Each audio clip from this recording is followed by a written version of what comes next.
তো এখানে আমার মেয়ে আম ভর্তা বানাইতেছে, খুব সুন্দর করে আম কাসুন্দি দিয়ে বানাইবো।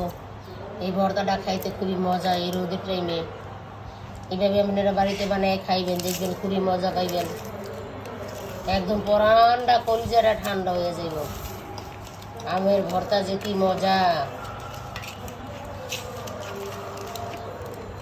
এই দিলে আসলে জিনিস কাসুন্দি।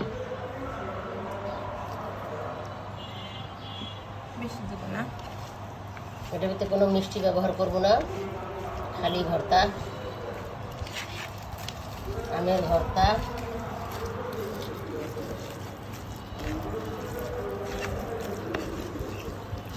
খুব সুন্দর হয়েছে আমাদের ভর্তাটা, রেডি, একেবারে রেডি করে নিয়ে খালি খাবো।